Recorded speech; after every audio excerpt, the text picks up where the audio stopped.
Good afternoon, everybody. Welcome in this ASERI building where some of you study, some of you are guests. We booked a special sunshine day in this winter that when I was a girl, we used to call Lombardy has cold and wet winters. That's exactly what we didn't have. Anyway, but thank you for coming. I'm very pleased to greet you as participants to this special seminar that Professor Michele RICCARDI has been organizing, taking advantage of the possibility of having Professor REUTER, who's visiting here to speak for us. And I'm sure you will enjoy the afternoon. There will be food for thought and many possibility of developing further thinking, especially related to, now I'm talking to the people I know best, to the impact on low-income countries. We are here at ASERI, that is a graduate school with a program in cooperation and development, and this topic is particularly relevant for understanding how to build a better, more inclusive, also financially inclusive world. So thank you all participants, and thank you participants on this side who will also be able to ask questions and intervene in a later moment for being with us this afternoon. I give the floor to Professor RICCARDI for more details about how the seminar is organized. Well, thank you, Professor BERETTA, Simona, and hi to all of you, both here and at home. This is a hybrid seminar. Nowadays, everything is hybrid, from seminars to lectures to cars. And somebody say even worse. Words are bad, are not hybrid. So the title of this seminar is Illicit Financial Flows and the Impact on Developing Countries. And this is a topic which is at the very center of the international agenda. As you may know, it is also the center of one of the famous United Nations Sustainable Development Goals, UN SDGs in its short version, specifically SDG 16.4. It has been at the center of an international debate, G20, G7 level, OECD, and it is interesting for both what we call developing countries, but also for what we call developed countries. The impact of IFF, so illicit financial flows, is in fact assumed to be heavy, especially on developing countries, although, as we will thoroughly discuss today, this is an assumption which is not supported by huge empirical evidence. And why is this? For various reasons. First of all, because IFF are difficult to be measured. And this is normal for a phenomenon which is illicit in its nature, so does not have an official, publicly available accounting. And this is a first challenge. But IFF are also difficult to be conceptualized, to be identified. And this is another problem. So if you don't know what to measure, it's also difficult to measure it. So before, for at least trying to assess the impact on developing countries, we must improve our ability to conceptualize, to identify, and to measure IFF themselves. And this is somehow the issue and the topic which we would like to discuss today with this high-level panel of experts, taking the advantage, as mentioned by Simona, to have with us Professor Peter REUTER,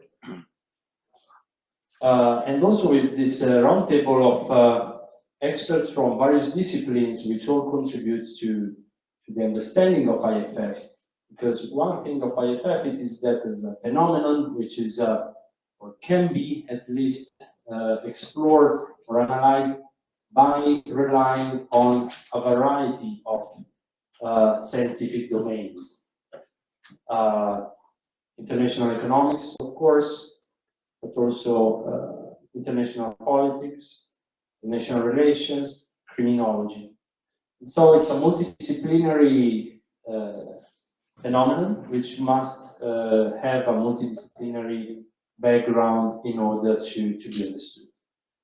So I leave the floor to Professor Reuter, but before leaving the floor, just a brief presentation of him for those who don't know enough about Professor Reuter, or for those who have at least once, get close to the IFF concept, has for sure read something written by Peter Rowe. So Professor Reuter is Distinguished University Professor at the University of Maryland. In June 2019, he was one of the 2 awardees of the 2019 Stockholm Prize on Criminology, which is the leading prize in this field. His research deals with a number of domains, drug policy, money laundering, and organized crime. So he's somehow a benchmark for all those who will or wish to understand how criminals may manage their money in all the supply chain of this finance process. Peter was editor of the World Bank volume Draining Development, Controlling Illicit Flows of Funds from Developing Countries. I think it's a 2012 book, and also contributed on a chapter on illicit financial flows in the 2017 World Development Framework. Professor Reuter served also as the first president of the International Society for the Study of Drug Policy. He also served as editor of the Journal of Policy Analysis and Management from 1999 to 2004. He has a PhD in economics from Yale University. After Professor Reuter's keynote speech, we will have a roundtable with Professoressa BERETTA, Professor Alberto AZIANI, Professor Mario Maggioni. I will introduce them later. But first of all, I leave the floor to Peter for his speech. Thank you. Do I need to use this? Yeah, you can use that. Getting the mask off, right? So, I'm an economist. Okay, that's not working.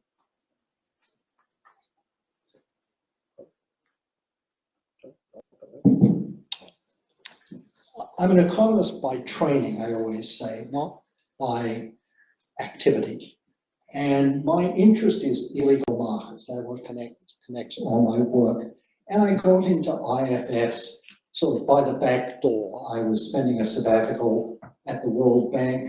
The World Bank had been given money to study illicit financial flows. Nobody at the bank wanted to have anything to do with it. And there I was. So I got into this topic. And up here, I think this is better.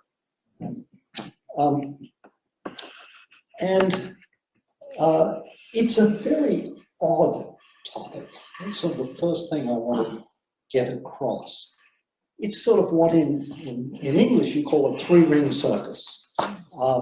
There's an organization called Global Financial Integrity, which almost every year puts out a new set of numbers showing how large illicit financial flows from developing countries to out of developing countries is. Then you have NGOs, advocacy groups, which use those numbers to press for a whole variety of reforms, which I will discuss. And they're doing what advocacy groups should do, which is using numbers to make a case. Whether they're good numbers is another question, but that's not for them to judge.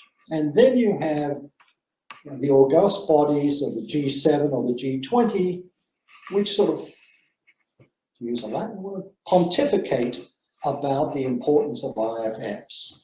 And I was slightly surprised that that in the end turned into Sustainable Development Goal 16.4. It sits there rather oddly, but that is almost the first time that they have gotten beyond sort of just what I call bare bones statements that IFFs are big and troubling.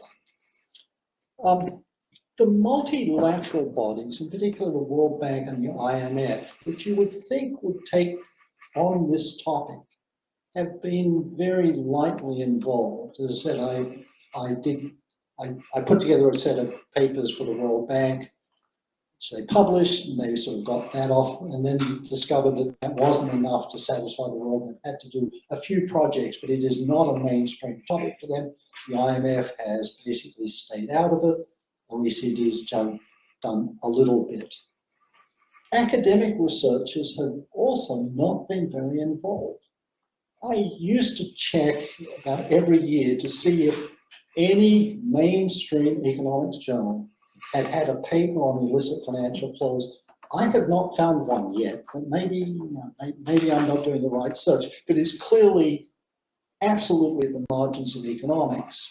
And economists study related phenomena such as capital flight, but IFFs are still sort of not a respectable economics topic. So this is a phenomenon which may be important, but which has not attracted the analytic attention appropriate to it. And my major point is that where for purposes of advocacy and creating a sort of a community of interest in this, aggregation is the right strategy. You want big numbers, a trillion here, a trillion there, and pretty soon you're talking about a real problem. That's an American joke, which only an American can recognize. But in fact, illicit financial flows are very heterogeneous, as I think Michele said at the beginning, and the aggregation covers up important policy opportunities and important policy problems. So one of the sort of message I want to get across is that the sources of illicit financial flows, the things that generate the money, are quite varied, and the factors that drive them differ. The channels by which the money leaves are highly varied, and they are also responsive to different kinds of controls. The consequences are quite varied as well, and I'm going to talk about both direct consequences and intellectually, I think, more interesting indirect consequences of that. And then, in the time I have, talk about control policies and how they will differ in terms of their effects on illicit financial flows and their effects on development. So for a 25-minute lecture, it's ambitious, and I may not get to everything. And probably the thing that I can, for this audience, most usefully omit is the research agenda, but I hope I do get to that. So, sources of illicit financial flows. Fairly standard list. Tax evasion. Now, these are the sources. It is not most tax evasion results in funds that stay inside the country, but these are also sources that will lead to cross-national flows across international borders, which are the defining factor of illicit financial flows. So, tax evasion, corruption.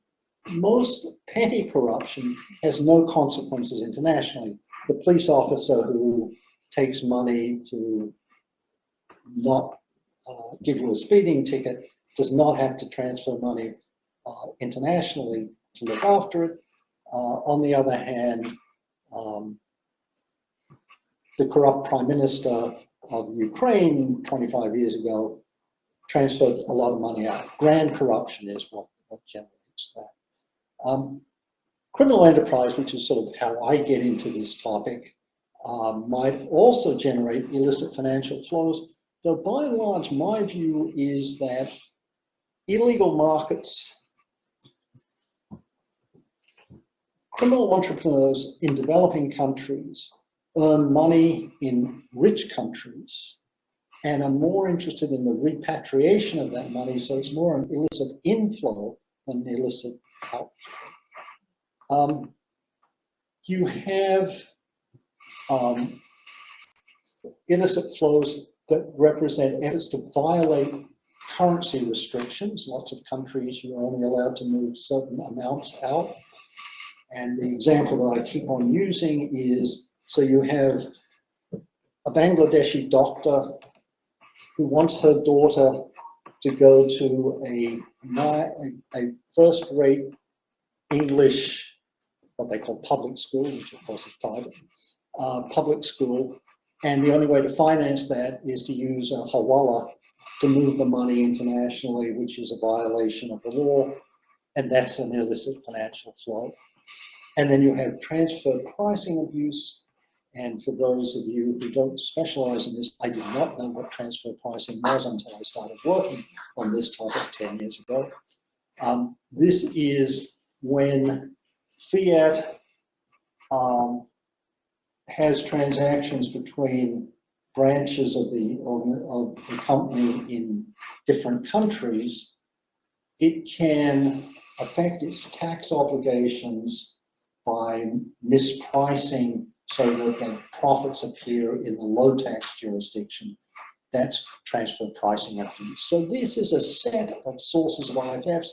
You can expand this list, but that starts to give you a sense of the heterogeneity of the sources in terms of the types of people and what they're likely to be responsive to. This is a diagram which in part I put up, it comes from UNTAD, just to show that illicit financial flows are mostly from illegal activities. There also is a purely ethical aspect to it. The word is illicit, not illegal, and so there are some legal activities that can result in illicit financial flows. I won't be dwelling on that. So that is where the money, the activities that generate the money, then the question is, how does the money leave the country? And there are a very large number of ways. I mean, one of the things that Michele and I share in common is an interest in money laundering, and the number of ways one can launder money is just endless, and that holds for IFFs. So I've been interested in drug dealers who just smuggle cash out of the country. That is the way they move. Not all, but that's a substantial. That's an important channel for moving drug revenues. On the other hand, you have shell corporations, which are used to move money, and you have trade mispricing, that is an effort to, there's no way of describing trade mispricing in 2 sentences. I won't even describe that sort of thing. And casinos, wonderful ways of moving money, and so forth. And what complicates the analysis of channels even more is that often a single flow of money will go through multiple channels. So I have some old classic corruption case, grand corruption cases from a FATF, Financial Action Task Force study 10 years ago. And here are 4 major corruption cases and the variety of methods that were used by each individual for moving money. And the important point is just they used many different ways of moving money. So it's not as though there's any source which has an exclusive channel. On the other hand, there are likely to be systematic differences in which sources use which channels. The skills and networks of offenders differ, as some of you know. My view is that drug dealers are just not very good at their business, and they don't know how to launder money well. I mean, it's sort of I'm not encouraging you to make a change in your occupational, but I assure you, you will do very well in the drug business just by being well educated and sensible. And so they do use very expensive, clumsy ways of moving money, mostly. On the other hand, in the grand corruption cases, they have the central figures have skilled professionals to help them, and seem to have very cheap methods available. I have not come across a single case of trade-based money laundering, which according to GFI is the principal way in which illicit financial flows work. Whereas shell corporations common, I shouldn't say that I've never come across shell corporation with drug dealers, but they're certainly quite rare. I did a study with a Dutch scholar of money laundering by Colombian cocaine traffickers in the Netherlands. These are organizations that are dealing with tens of millions of euros a month. And they couldn't figure out a better way of doing it than moving cash in 500 euro notes on the backpacks of Colombians who lived in the Netherlands, and it cost them at least 10%, if not 15%, of the amount transferred. Remarkable. On the other hand, there are drug traffickers in the US who use Chinese money launderers to get money back to Mexico, and they do that actually that's quite a low-cost way of doing it. But my point is that sources differ in the kinds of channels they use, and that will be important for policy purposes. Now let's think about what drives variation in, what drives individuals to move money internationally. And so it is simply portfolio diversification. I mean, if it wasn't illegal money, they would normally have a diverse portfolio, some domestic, some international. So some of this is no more than regular portfolio diversification, and increasing instability domestically would lead to more money flowing overseas. Macroeconomic conditions would affect that. So for one of the motives, just had a sort of mainstream economic analysis that those are factors that are likely to affect the decisions to move money overseas. Then you have the issue of the strength and integrity of law enforcement. If the Minister of Justice, turns out to be more corrupt than is usual, then you might say, well, I have less reason to move money overseas, and vice versa if you get an unusually honest one. Very differences in tax rates can lead to, so I'm not again trying to make an exhaustive list, but there are many different factors that will influence the decision to move illegally earned money overseas. And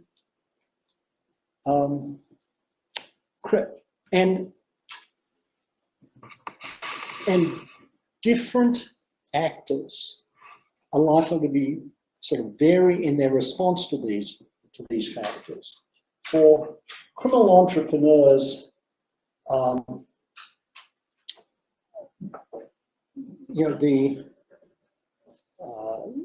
tax rates and macroeconomic conditions, I would hypothesize, it's very easy to turn these into, since there's no research, it's easy to make claims, this is just a hypothesis, that they're likely to be quite insensitive to tax rates and to macroeconomic conditions, very sensitive to how effective law enforcement is. On the other hand, tax evaders are much more sensitive to tax rates in particular. Maybe you'd say professional money launderers sort of advise their clients uniformly, and so you would have drug dealers and sort of making decisions reflecting the views of the same set of professionals that advise tax evaders, but that goes to sort of work that I know Michele and others at Transcrime know well, which is that, have contributed to, which is that drug dealers do not make much use of professional money launderers. They do it in an amateur way themselves, very unsophisticated. That. All right. So that's about sort of the fact that sources and channels are heterogeneous. Both sets are heterogeneous, and the set of factors that likely to influence decisions are quite varied. What about the consequences? And now I'm more, I think, on the development side, but definitely more on the development side. What are the consequences? And there are both direct consequences and indirect. So let's take direct and divide them into sort of two. One is simply the loss of capital. So money is moved overseas that otherwise could be invested domestically.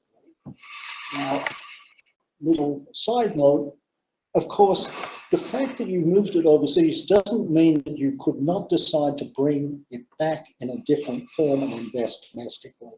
So you might have it owned in the British Virgin Islands. I always like making reference to British imperialism and these things.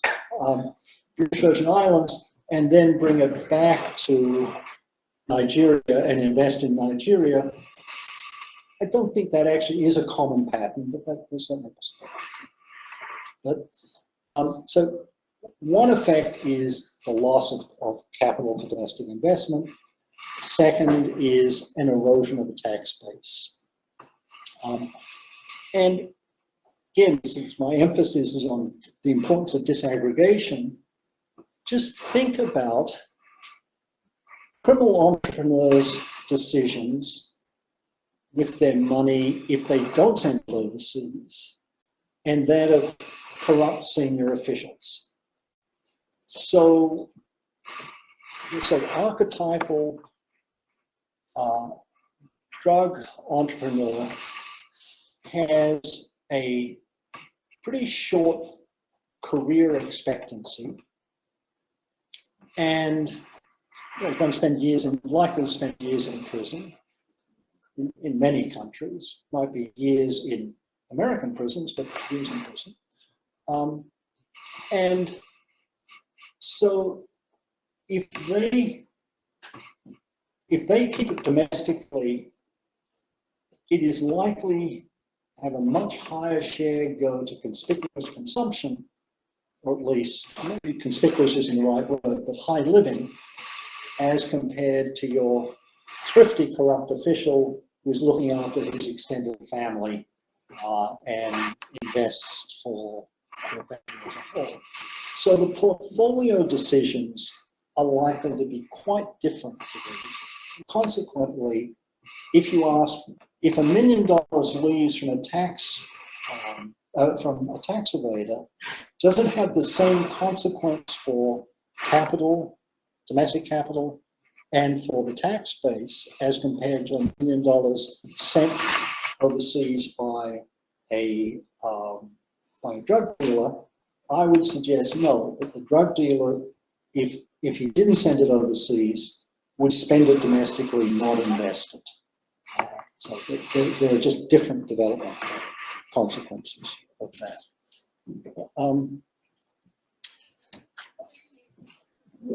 What I think is somewhat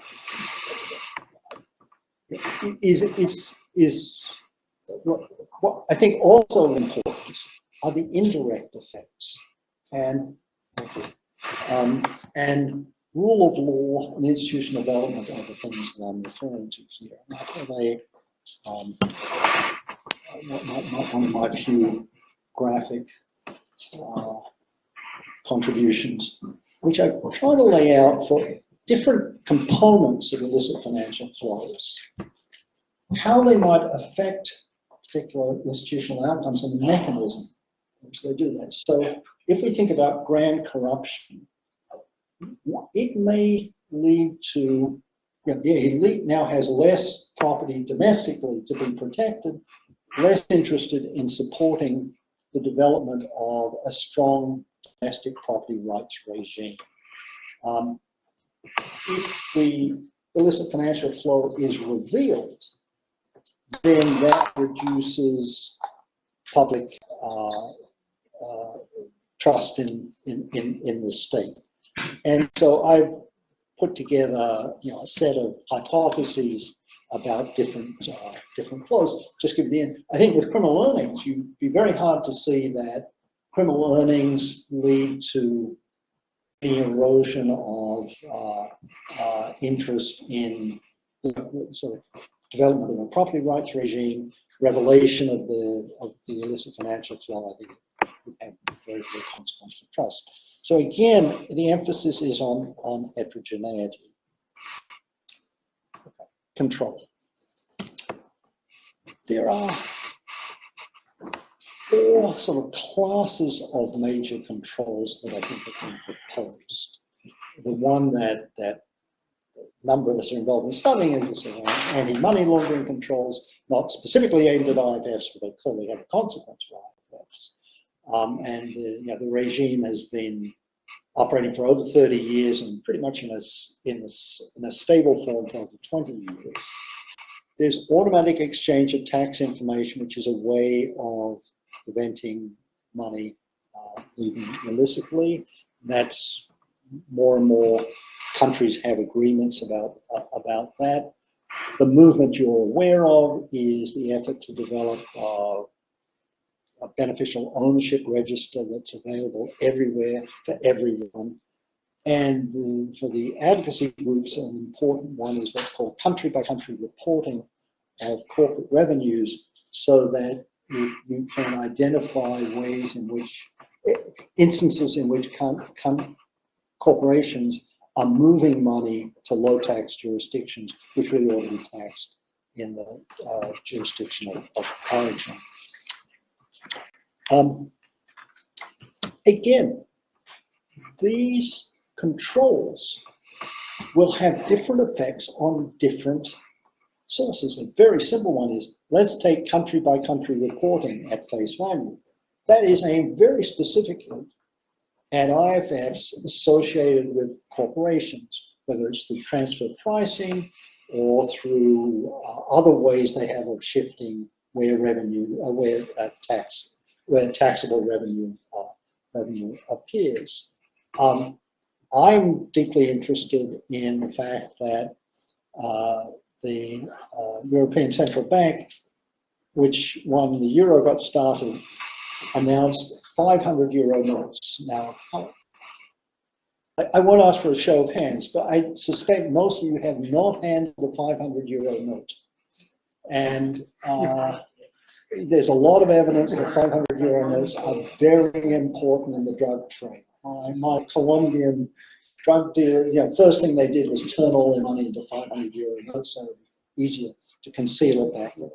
So ending the 500 euro, in 2018, European Central Bank stopped printing new 500 euro notes. This, of course, is a very slow way of cutting down on the availability of that. But again, that's aimed at a particular illicit financial, particular channel. Beneficial ownership list, I think, is actually a fairly broad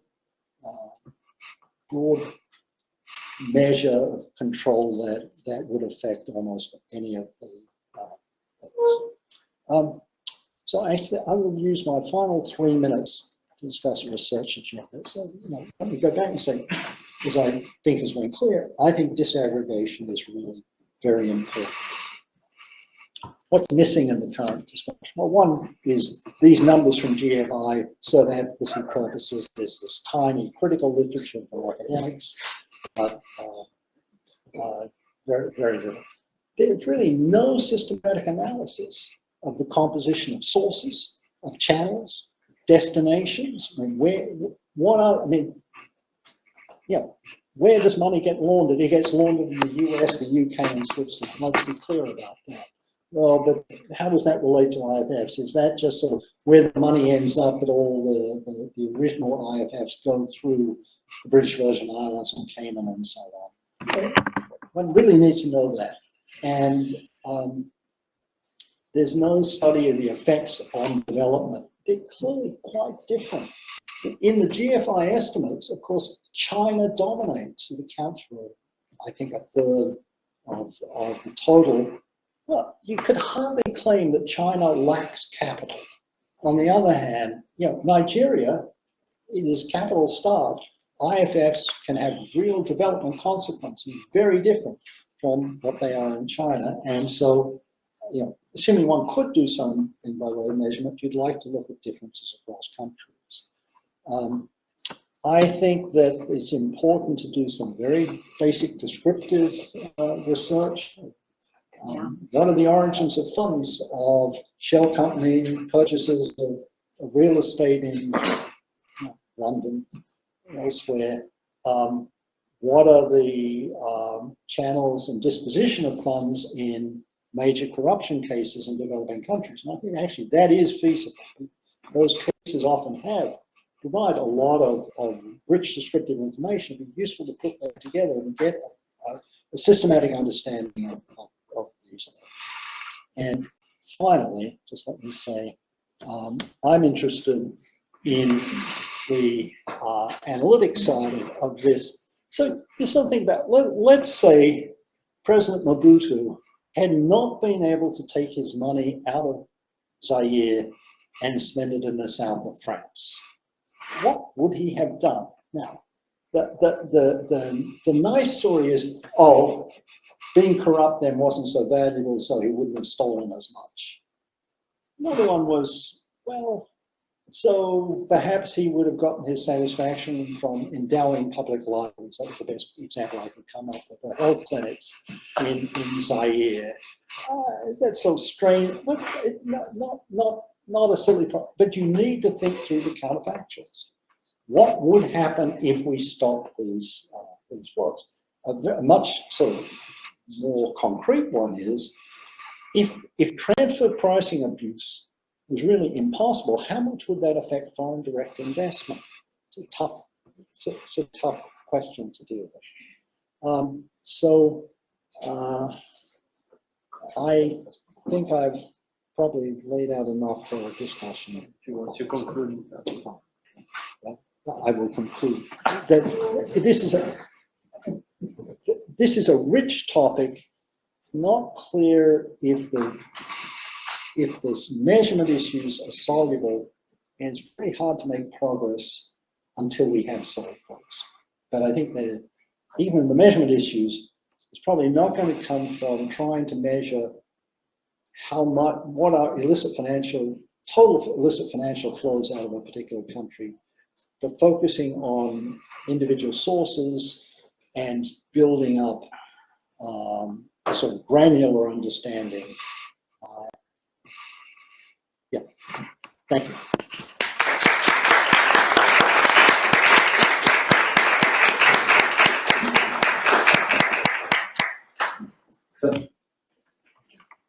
Thank you, Professor Reuter. Plenty of questions, of course, but we will open the floor later on after this first roundtable of some discussion and further food for thought. So I would start from left-hand side. So Professoressa BERETTA, Alberto, and then Mario. Professoressa BERETTA is full professor of economics at Università Cattolica. She teaches international economics, trade and finance, international policies, and global affairs. She coordinates the Master of Arts in International and European Policies, but also the Master in International Cooperation and Development at ASERI, who is hosting us. She's the director of the Centro di Ateneo for the Dottrina Sociale della Chiesa. And so she has done a lot of research on international institution development, ethical dimension of economic analysis and policy making, development, transformative process, requiring personalized and durable relation. So, from your perspective, please, Simona, I give the floor to you for a few 10 minutes presentation on our discussion on what we have already heard from Professor. Thank you. Thank you very much. I have a lot of questions about this issue. What I feel is that, as was suggested in the concluding words by Professor Reuters, that we can still learn a lot from acknowledging ignorance, errors and omissions. We learned a lot about international interdependence by understanding errors and omissions in balance of payments accounting. And so I think that ignorance once in a while can be a good thing. Also, acknowledging ignorance seems to me particularly relevant when we speak of illicit financial flows, because they look to me like a moving target. You meaning those who try to measure them, to monitor them, to prevent them, to combat them, necessarily comes after, so in the second round. And so sticking to previous images may make all these efforts futile simply because the target has moved. And shooting to a moving target is a very special kind of activity. I will come back to that moving target story at the end of my very short presentation.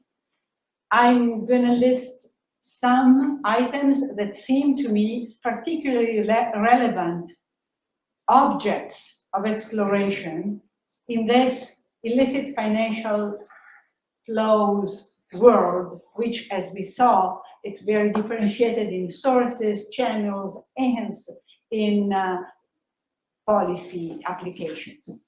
And the first is most obvious, but I think it's still very relevant. What don't we know and what can we learn about illicit financial flows, taking into account the big change that we have been witnessing in recent years, namely the explosion of importance of cryptocurrencies and decentralized finance. It used to be a small chunk. Now the amount of transactions on platforms equal the amount of Visa payments, so that's a sizable amount. And we are surely worried about the possible colonization of dirty money of these environments that provide a very safe environment in terms of making sure that transactions are performed. So they reduce uncertainty, and they identify unambiguously who's the owner of a certain wallet, but anonymity is still there, so we don't know. We know who that wallet is, that the person behind the wallet is clearly identified. We know everything about the wallet, but we don't know who that person is. And the policy of knowing your customer is something that has entered sort of the formal financial system, not yet this new way of doing finance, which is very important. This is my first point.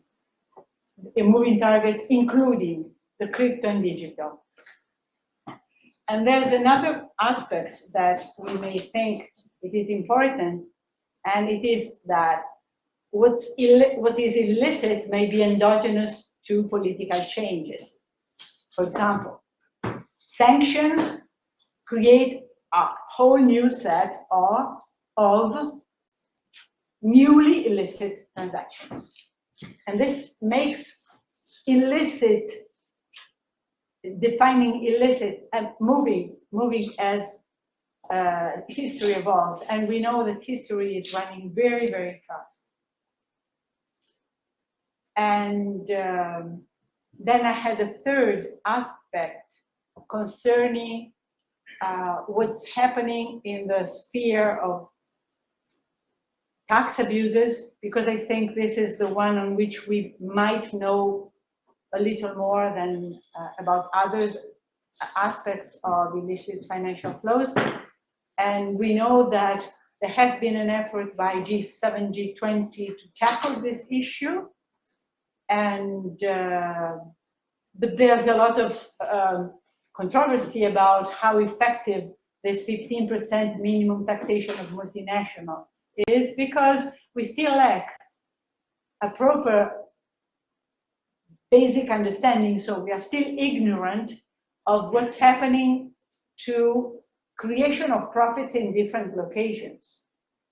And I'm aware of proposals of not having multinationals declare how much profits they made here, there, and there. So with the idea that they will pay taxes where it is supposed to be due.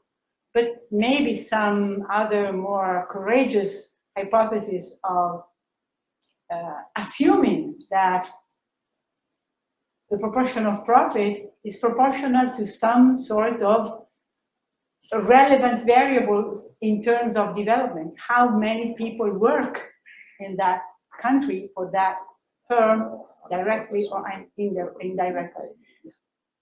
Big question mark. All of this brings me back to this idea that we have to tackle with the phenomenon that is multifaceted and changing. So I'm sure we can do a lot to tackle problems after they have shown up, after they have been visible. But at the same time, I still think that we have to develop a common conversation about a mindset, about spreading an understanding that economic, social, and political participation can be not a shortcut, rather a very long road towards prevention and not just ex-post treatment. So the idea that this common elaboration of thinking about governance in local, national, and global terms out of people's participation may look like a dream, but since we are talking about shooting to a moving target, a solid, reasonable dream may be more effective than presumption of being able to be, that officials and counter illicit flow of, let's say, agents are faster than criminals. I don't know. So this is my very small contribution. Thank you for your patience in listening to me.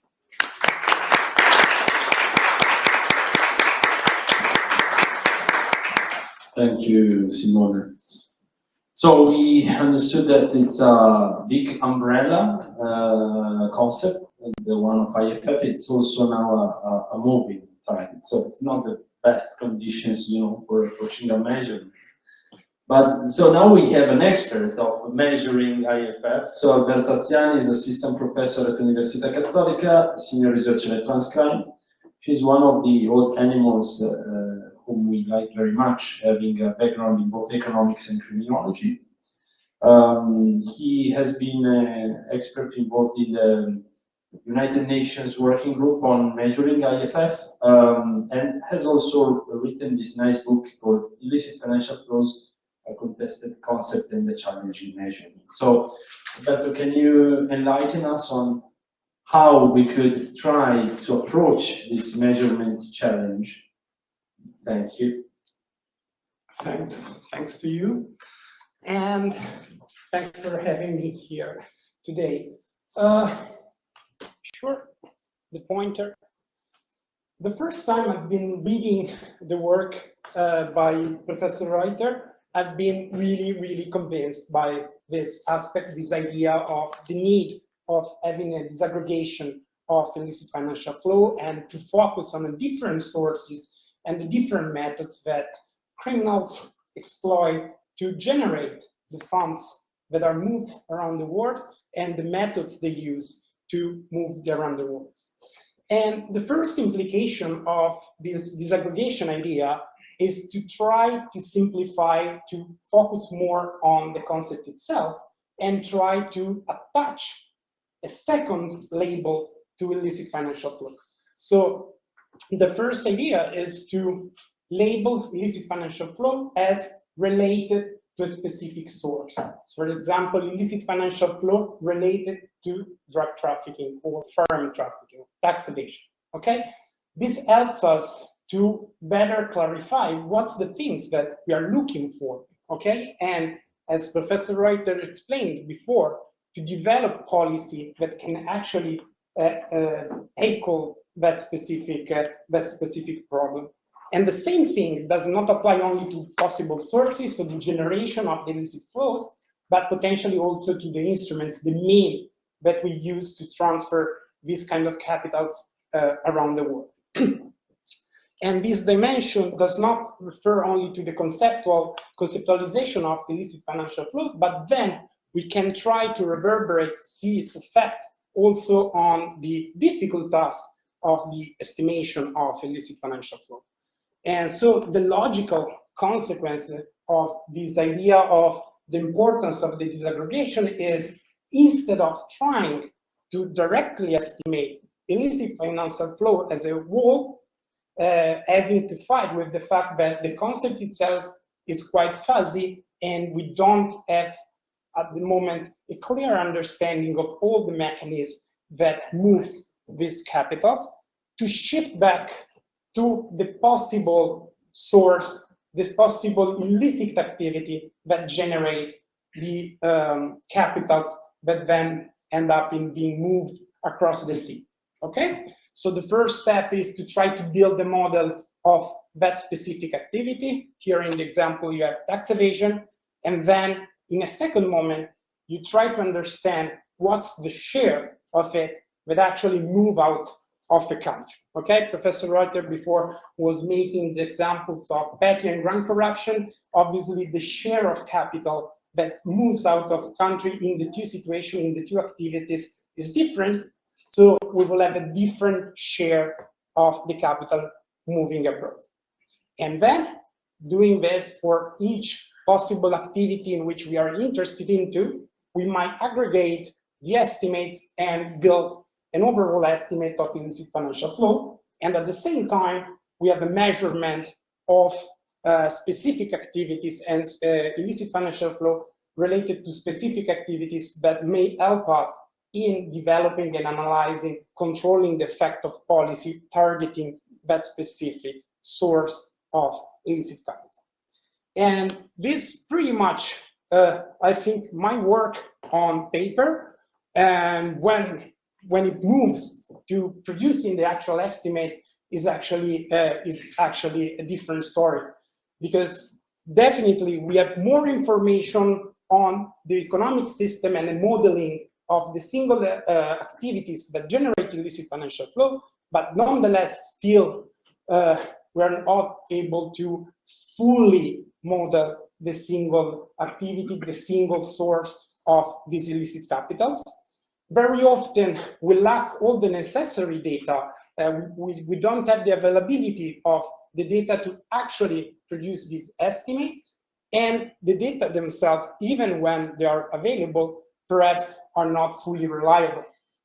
And this problem is true, let's say, in every country of the world, but is much more prominent when we want to focus on illicit financial flows outflowing from developing countries, where the data are less commonly available and where the reliability of the information might also be lower. Nonetheless, I think that to try to refine and ameliorate the single estimation procedure that focus on grand corruption, embezzlement, or drug trafficking is still at the moment easier than trying to focus on a methodology that embraces all types of illicit financial flow in a single moment. But, and as the last thing, on top of the difficulties in the estimation procedure, one thing that Professor REUTER in his writing very sharply underlines and highlights is that the issue is not only in the understanding of the illicit financial flow and also of their measurements, so to understand how much they are and what's the possible impact, but very often in the fight against illicit financial flow, there are also problems of lack of political will, the imbalance of power between people in single countries and across country, and eventually also lack of attention, not only in developing countries, but also in Western world, in the global north. We have been saying that illicit financial flow are likely to be large. We don't know how much they are, but are likely to be large. Professor BERETTA refer to the issue of the taxation, the movement of profits of large multinational companies, which affects obviously developing countries, but also, again, the global north. But I don't have in mind a single example of a political election that has been won or lost on the discussion of policy that actually address this kind of issue. So aside the conceptual, the difficulties in having a clear concept, the very strong difficulties in building reliable measures, at the moment I see an issue also on the political debate and eventually on the lack of attention by voters, by citizens also in the global north. Thanks.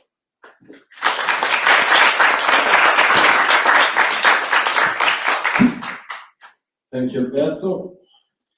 So, last presenter in this roundtable is Professor Mario Mangione, who has a PhD at Università Cuore, and is Professor of Economics at Università Cattolica, where he deals with microeconomics, economic geography, and the economics of innovation. He's in the managing committee of the PhD program Institution of Policy at the Università Cattolica, and has taught in master's and PhD programs in Italy and abroad. His research nowadays focuses on behavioral changes in behavioral economics, although he has a long story of economic geography as well, research. He's the director of the Department of International Economics, Institution and Development of the Università Cattolica, and of the Cognitive Science and Communication Research Center, and he's part of the managing committee of Transcrime. So again, Mario, the floor is yours for some comments. Yes. Okay, thanks, Michele.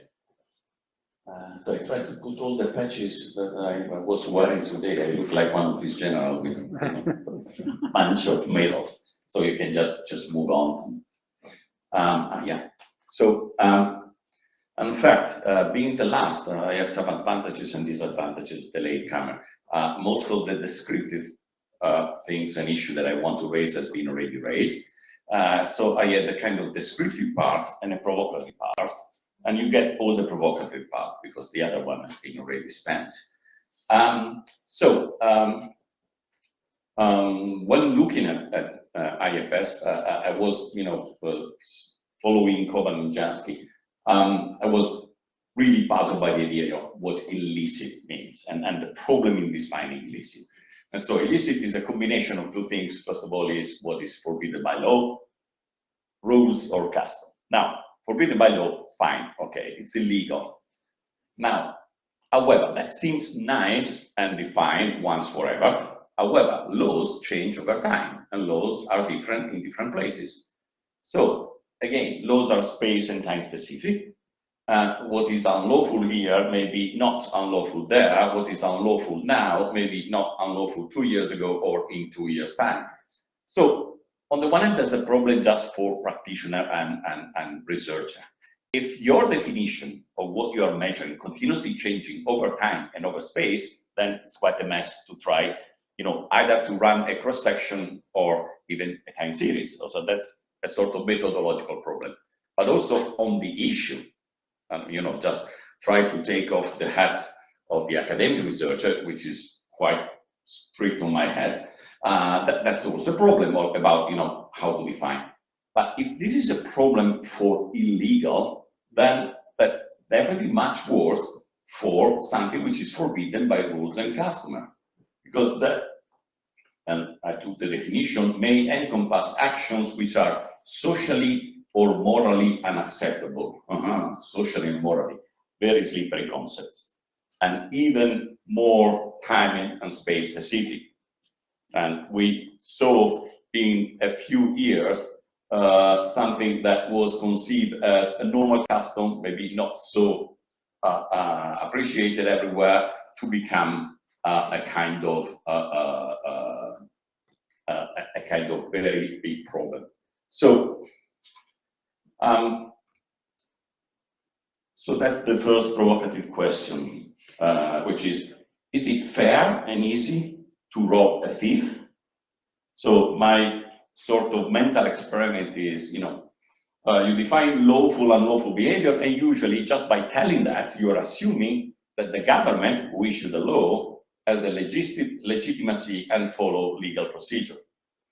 Now, I don't want to make any names, but, you know, imagine that you have some successive predatory government and kleptocratic regime, now whose primary goal is just the enrichment of senior government officials.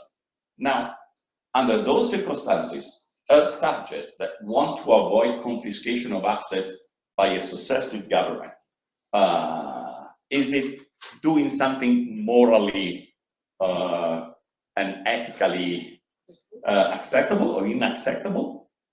And what about political instability? In a predatory state, it means that if I'm in power, I get my asset. In the moment I lose power, I lose everything.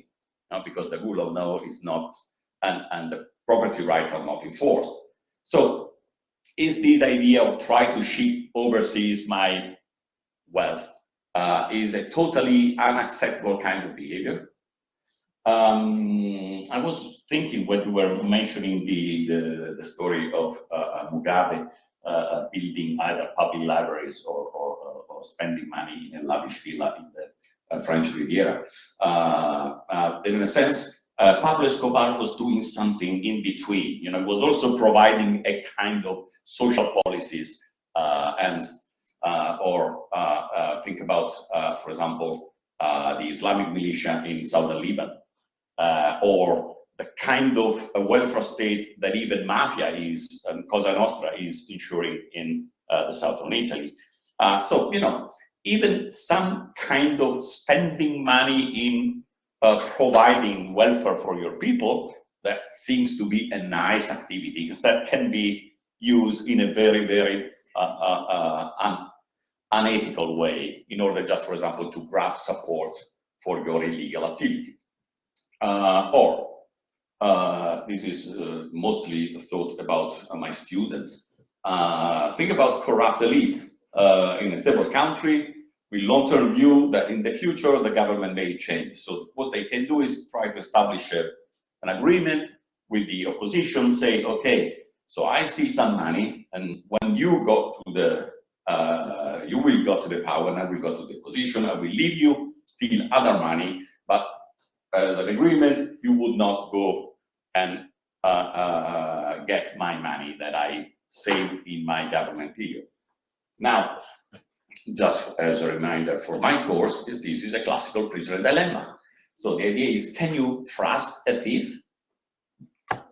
So that's a kind of things in which, again, you know, staying by your word seems a very ethical thing. And here, if you stay by your word, then in fact you are promoting a very unlegal and unlawful and not ethical behavior. Then I also learned something in these days preparing this discussion. I learned a new word, semiology, that I didn't know. Right, I didn't. Okay, yeah, I don't have a classic study, so so the first things, but I understood, and now for everyone that didn't know before, now semiology is being the study of social arts. And I got this definition that seems to me quite nice. So instead of saying morally and ethical, the idea, okay, so we want to tackle those actions which have, on the basis of the social harm done.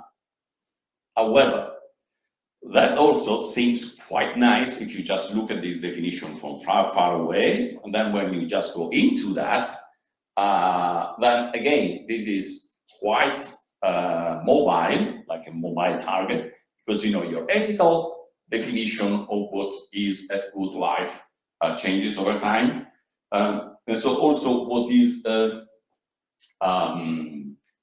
a social harm has really changed. I mean, I'm not so old, I'm not young at all, but at least let's say that I'm still under the level of 1 century, and I can remember that our perception when I was a child of the environment and the possible threat that just common habits could do to the environment, and what we have now is really seems like centuries away. So nice things about, at least I like the attempt. However, thinking about that, okay, putting figures on that, I say, how can you operationalize that? How can you attach values?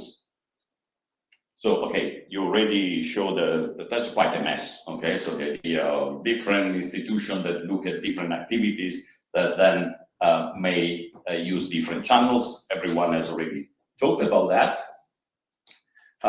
So a few examples of very rough things that you can do.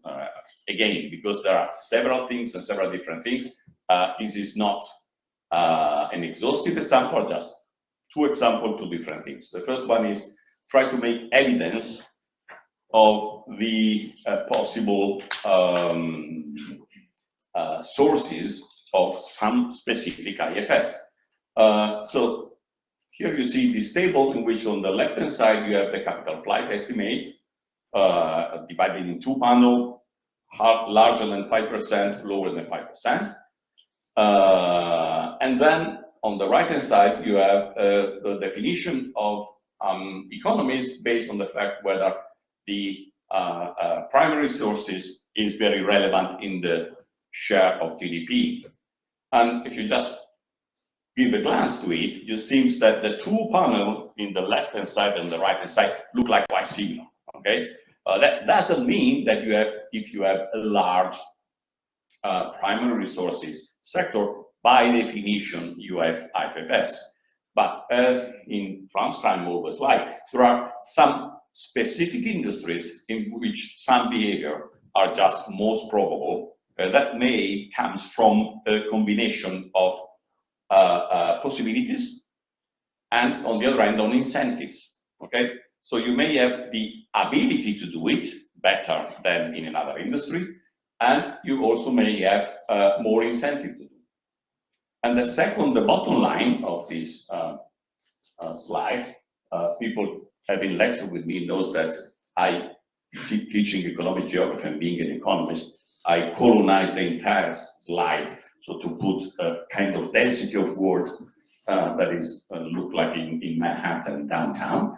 So this is an attempt from an econometric point of view is not really nice, but it's an attempt made by Untitled in the Economic Development in Africa report 2020, in which they try to put some kind of institutional determinants of productivity, and they put together, oranges and pears, and which is not very nice, especially because there is some multiple collinearity hidden there. They are not dealing with, but in a sense, what comes out from this different series of regression is that for sure, and you see that the illicit financial flows as always a negative and very significant sign of the coefficient when they are regressed against a dependent variable of output. It's not the mountain, but it's the average labor productivity.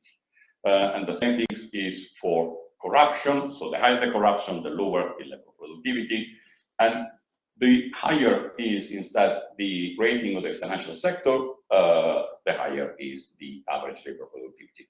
And I will also come to the labor productivity then, making a final remark on what Simona just said, because that may also have a little bit of problem with his proposal to base the share of profit based on the share of labor force that a multinational corporation have in different countries. So again, if you, there's a story that says that if you have a hammer in your hand, the world would like and would seems to be always nail-shaped. The idea was I was just ending my development economics story, and I was sort of stressing my students with dynamic story and positive feedbacks, and telling you that there are negative side of positive feedbacks.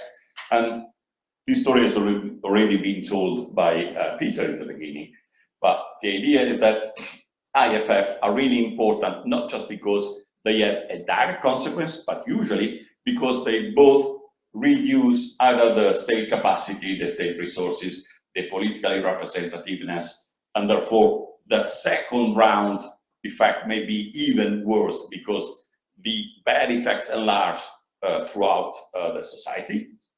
And on the other hand, that's a problem of undermining the state legitimacy. And therefore, if exposing a crime that usually is a good thing, whistleblowers are important in identifying and hitting crimes. But on the other hand, if you overexpose IFS, then one possible unintended consequence is that people would not trust authorities, and then they say, okay, why should I pay taxes if I know that taxes will be wasted? And that would, lead to some very unethical kind of behavior.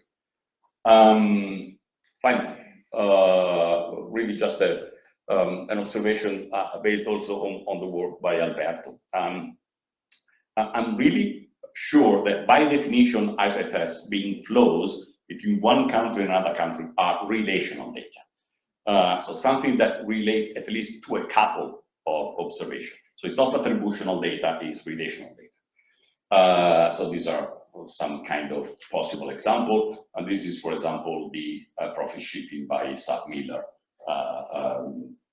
in Africa.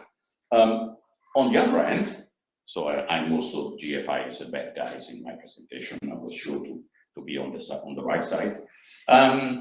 However, when people are talking about GFI and want to give numbers, they give numbers as if they were attributional. So in a sense, they refer to the simple node. And it seems to me that the idea that you lose the relational perspective and you focus on the nature of the node, that may be quite misleading.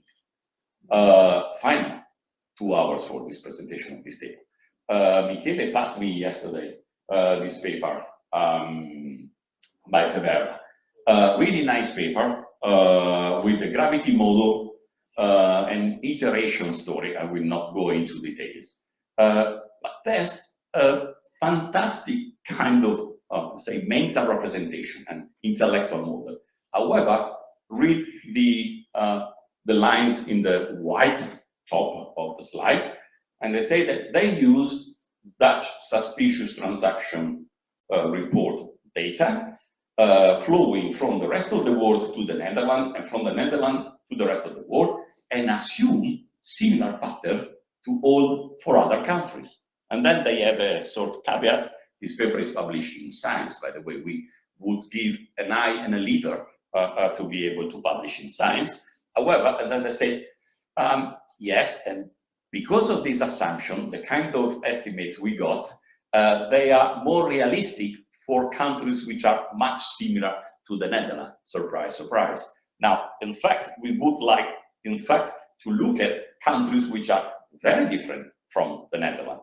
However, the problem is data, as Alberto and Peter, and I'm pretty sure that everyone here would agree, data and data and data. And so, economists usually use these jokes about the drunk person that was looking for the keys under a lamppost.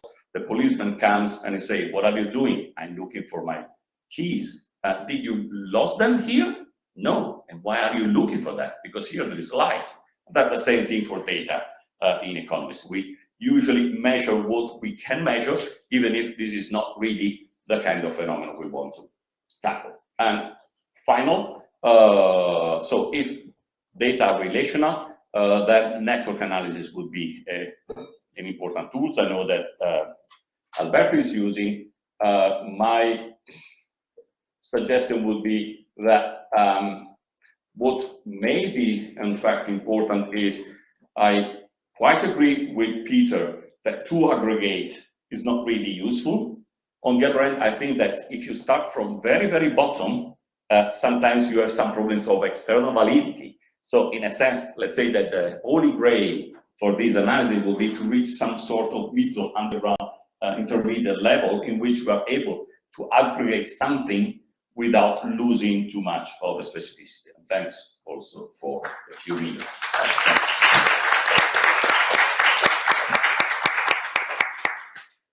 Thank you. So I don't remember how to stop the screening of the sharing of the screen. Thanks. So thank you all of you for your important inputs. We open the floor for questions, both from home and from here. Meanwhile, you think some question for the speakers. I would like to pose one question to the four of you with a short answer if possible. So I go back to the starting point, which is UN SDG. SDG 16.4 has this target indicator of the monetary value of inflow and outflow illicit financial. So it's a monetary value. Now going back to Peter's presentation, but you addressed all these points, all of you. It seemed to me that you said, well, measuring does not mean necessarily putting a monetary value to something, while it means, first of all, improving the empirical observation of the phenomenon. Okay? So my question to you is, for improving the understanding of IFF and for designing better, more effective policies, do we need monetary values? Are monetary values really necessary, or you just need to better understand how IFF works? So perhaps I know that please keep it a short time, answer it 1-2 minutes, maybe starting from, I don't know, who would like to start and take the floor first. So,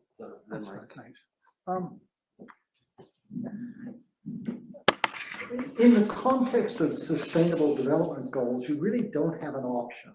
You have to act as though it's possible to develop a single indicator for this sort of aggregate phenomenon. It's built into the mandate. They're going to fail. I mean, there's just no question about it. They have produced conceptual papers that argue and argue and argue and leave you as skeptical as you began. And I'm entirely sympathetic that this should not have been, if we don't understand this phenomenon, we're not going to be able to measure it. But, you know, the advocacy community, having this as a target was, you know, a really important accomplishment. It sort of meant that now, you know, the notion is, if you measure it, policy will be responsive, and there's lots of evidence for that proposition. But if you come up with a false measure, that proposition is not a very encouraging one. It's going to encourage bad policy. And I see no way in which they're going to see their way out of it. And I think that's a widely shared view. Yeah, I would say the short answer is clearly no. So it's not fundamental to have a measure to fight the illicit financial flow and to develop better policy to tackle them. Definitely, we need to better understand how they work and where they go. Aside this, I will reconnect to the first things that Peter said at the beginning of his speech. The possibility to build a measure on top, I mean, the ideal use of this measure is definitely to guide the policy and measure the policy themselves. But it's very likely we will not be able in a reasonable amount of time to reach this level. But at the same time, from the policy, the political, let's say, debate point of view, as he said, like to add a number will also help in attracting the attention to the topic, to the question. So at the moment, I think, at least at the institutional level, both the purposes are forward by who try to build the measure. Good over that. Sure. Yes. So I was the one speaking of moving targets, so I'm supposed to say, yeah, of course, no.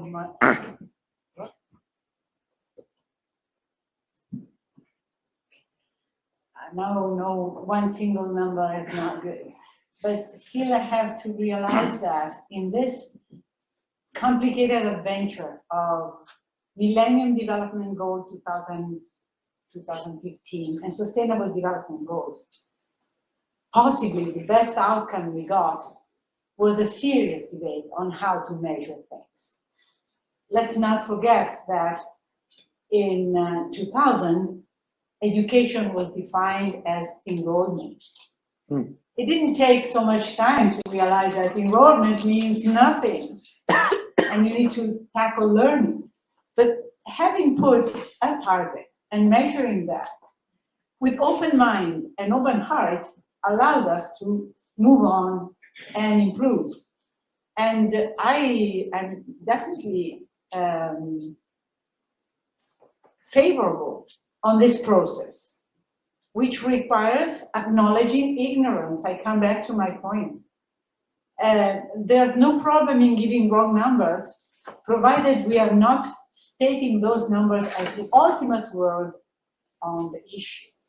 We can learn even by making very rough errors at the beginning, provided we are open enough to understand that what we do is our best attempt for the time being, and listening to criticism and incorporating criticism and moving ahead. So yeah, even if I don't think it's a good idea, I would never trust that number as a significant number. Still, numbers provided with the same methodology over time allow you to say something more about a phenomenon and allows you to see what's wrong in what you do.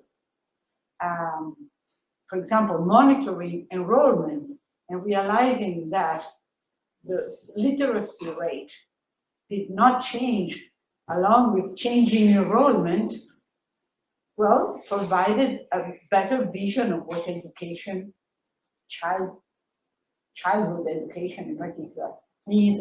So something similar can happen even in this realm. But maybe I'm being very optimistic. But yeah, that's part of the story. Yes, of course.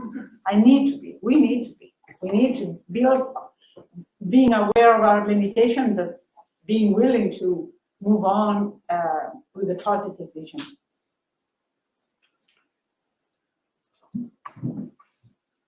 If you remember, the last slide in my lecture says that sometimes truth is the intersection of independent lives.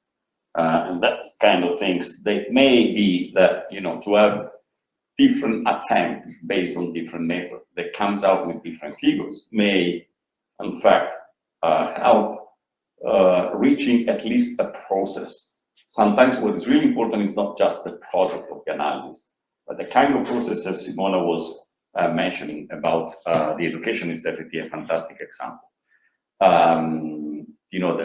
In the developed countries, there was quite a huge debate about this kind of standard test and the limitation of standard tests. We are all aware about the limitation of standard tests.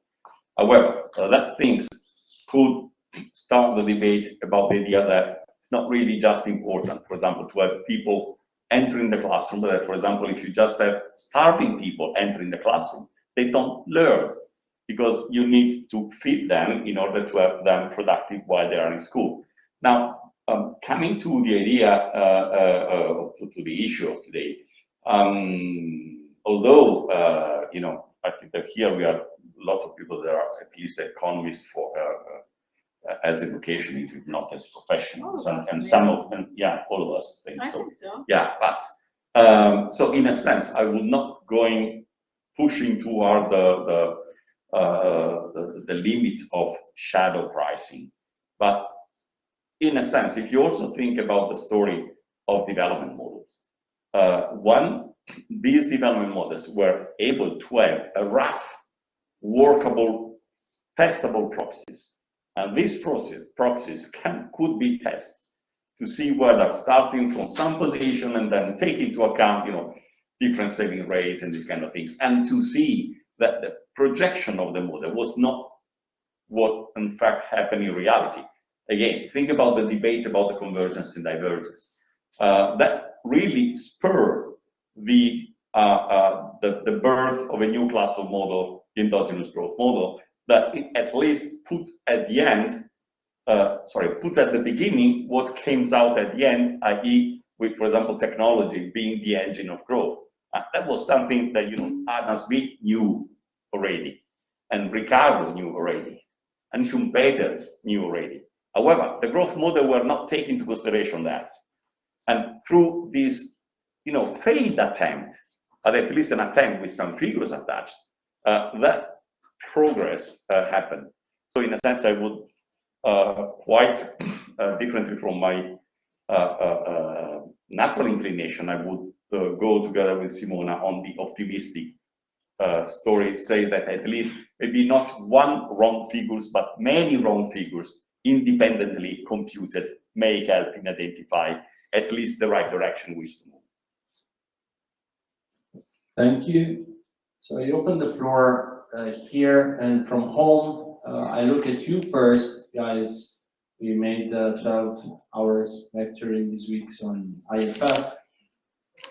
Take the occasion of having 4 experts here pose all the questions which I was unable to answer during lectures. Please, don't be shy.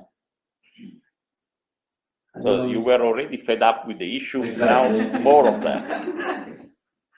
Anyone looking around? No?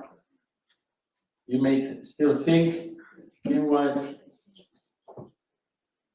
so there are 2 questions from home, one from Dimitris and one from Pietro. Thank you for posing. I start from Pietro one. Pietro, going straight to the point. Given the challenges in measuring IFF, he asked, are there then useful metrics to follow IFF? So, Peter. So, I omitted my final slide, which said, is IFF a useful policy concept? The justification for it is that policy to reduce IFFs would be valuable. I mean, to reduce IFFs would be valuable. It's not clear you need IFFs to accomplish that as a concept. I mean, we've all sort of embraced, I think, disaggregation. Well, if your concern is that tax evaders move money out of developing countries, then focus on dealing with that. You don't need IFFs as an agenda. You don't need to measure IFFs to think that a beneficial ownership registry is important. You don't need IFFs to think that getting rid of the 500 euro note is a useful. None of the policy measures which accompany IFFs really require it. So if it's unmeasurable, maybe let's not, let's acknowledge that there's this phenomenon that we can't measure, but that we should look at its components and try to understand how best to control them, and we're fine. So I'm not, I got into this, sense by backdoor. I've never been a great enthusiast for it. I mean, I think that it's a real phenomenon, but as a scientific subject, I'm not convinced it's a good one. So I hope that's an answer. Does anyone want to intervene here? Yes, I think that, I mean, as the how to track them is pretty much the same as how to measure them, in the sense that also in this case, if you try to be very specific, you can have like a shadow of what's actually is going on and find some elements that may allow you to find, to follow some specific type of flows. And examples may be analysis of shell companies or analysis of cash intensiveness, where different types of banknotes are. So also in the environment of the mean, which allow the movement of illicit flow, you can replicate the same type of exploratory understanding that you can do with the source of the illicit capital and that kind of measure.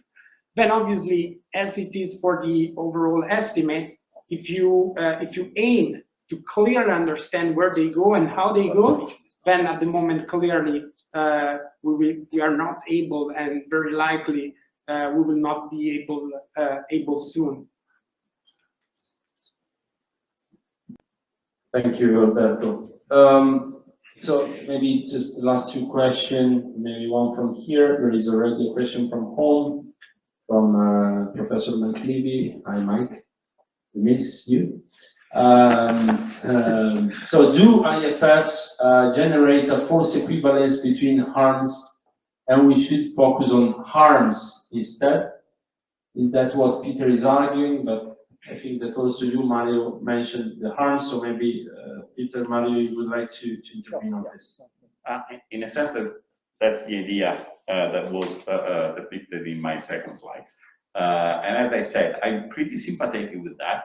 However, I think that we are we are going away from a problem to fall maybe in a worse one. Again, to measure social harms is not easier than to measure IFFs. So in a sense, I'm pretty convinced that the idea of looking at the effect is in fact what we want to fight, because it's not the flow in itself that has really just marginal kind of, but is what is for example the fact that tax evasion and then it's transferred. But the idea is that, okay, so what, there's a lack of capital on the one end, lack of capital on the investment, maybe there's also a lack of consumption that is going on there. So for example, if you want, again, it seems that to me one positive example would be, again, the leader of the Medellin cartel. If you build a huge villas in Colombia instead of the French Riviera, at least you are, spending some money lavishly in your own country. However, the effect on environment, the effect on income inequality, the effect on the enforcement of the rule of law, that would be definitely a key target. However, there are a key target that are as difficult, if not more difficult to measure. And therefore, as I said, once they get my empathy for the approach, I'm not sure that we are we have solved the problem that we were starting with.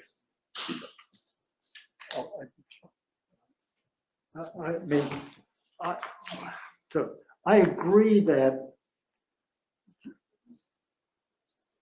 That conceptually we want harms, but I agree with Mario that measuring, coming up with a measure that captures that is so far beyond our capacity that we're going to have, if there is going to be measurement, it's going to be money.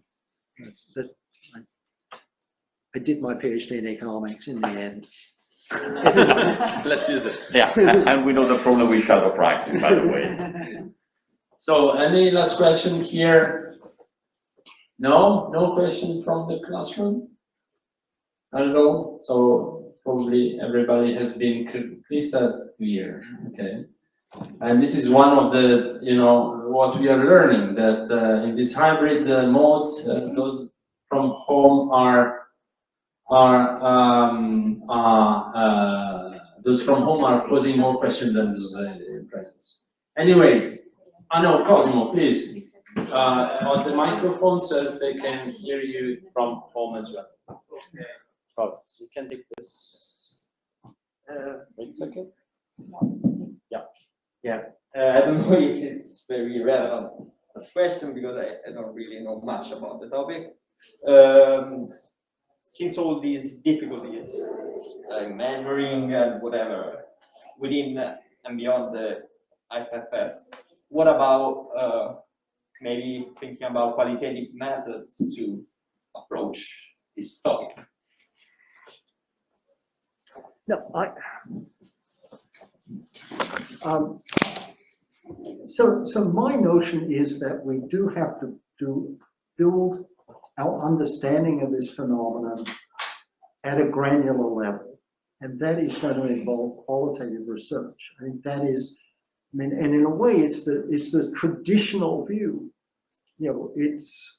We learn how to measure after we understand the phenomenon in a descriptive sense, and we don't do that at the moment. So I think, in fact, if we are taking IFF seriously, need to do qualitative work, and somebody has to figure out how to talk to tax evaders about how they decide to, and it may be, I'm a big fan of interviews in prisons. So prisons are full of bored people. Prisons are, a major part of the punishment is just tedium, boredom. And a nice young researcher comes along and says, tell me your story. Tell me about all those interesting ways you had of moving money. And, you're going to get lucky. And some of them are going to talk about this. Now, it's not going to be a random sample, but there's work in Colombia at the moment, which is based on this kind of approach, which I think is turning out to be very fruitful. I don't want to exaggerate how much, but I think it really, that qualitative work is what we need at the moment to understand this phenomenon. Can I sort of take a middle ground between qualitative as it is and a kind of structural, kind in between qualitative and quantitative? But before that, let me just tell a story about doing interviews and behavioral games in maximum security jail in California. And I really experienced firsthand the kind of story that Peter was telling. I then played the same game with university students, terrible subjects, entrepreneur. The kind of money you give for prize is not selling for them, but people in jail, they were just happy to participate in any strange kind of activity because, they're just there for 30 years. And, that day in which strange people from Cattolica University from Milan went and was listening to their story was, a key point in their life. So, yeah, I was really successful in interviewing them. Coming to your question, for example, one idea by which you can use, for example, the networks analysis and try, for example, not to put numbers on the flows, but even just, being able to establish, is there a flow? And it starts from this country to this other country, just having a kind of map of existing and inexisting. So just have, a sort of fake 0 and 1. The reality is not 0 and 1. There's 340 and 0.5 and 2 millions. However, even the idea of having a rough representation of what is a link existing, what it is an inexisting link, can be useful even for policy analysis. So thank you, all of you. Unless you have further comments. So thanks for being here. Thanks for attending from home. I think we discussed thoroughly the topic. I think I believe the webinar, the seminar has been recorded, so it will be put on YouTube or some social media, so as you can re-listen to it in case you have doubts which you have not cleared today. Simona, I don't know if you want to close the meeting or? Yes. Class this week. Thank you.